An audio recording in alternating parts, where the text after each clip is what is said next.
OK, takže nebudeme zdržiavať. Čas je proti nám každý. Takže poprosím asistentov, nám dosť niečo zboží. Takže CDčko. Igorik.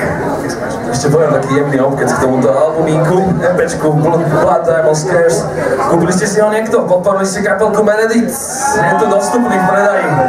Budem moc rád, keď tak spravíte, je to úžasná kapela a ja som moc rád, že si nás vybrali za krstných rodičov. Takže by som chcel, aby sme im spravili taký príjemný krst aj tu v Bratislave s dobrou atmosférou a budete takí ukričaní a utlieskaní. Bratislava, podporíme! OK, tak ideme krstiť, krstíme krvou, že?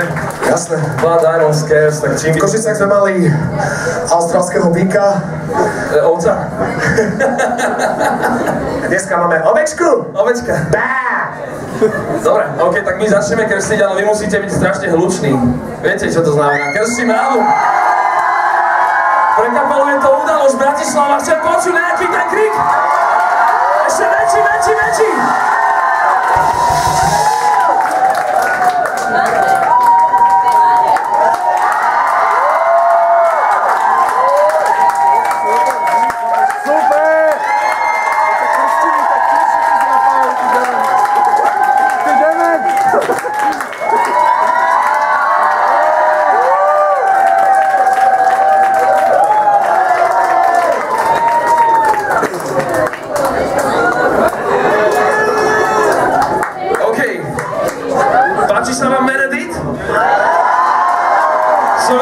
Podporujete a veľmi rád som, že tu dnes hrajú a že sme tu pozvaní, tak sa bavíme ďalej, OK?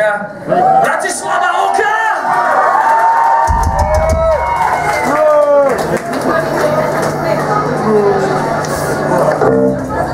Tak ďakujeme Igorovi a Romanovi z kapely The Paranoid, ktoré tu vystúpia. Všade je krv, na mojom ksichte, aj v žalúdku, ale ovečka je dobrá.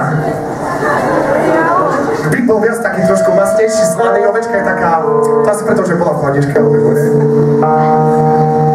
Takže ideme na to, dáme si titulnú skladbu, tak sa volá naše EPčko Blood Diamond Scares.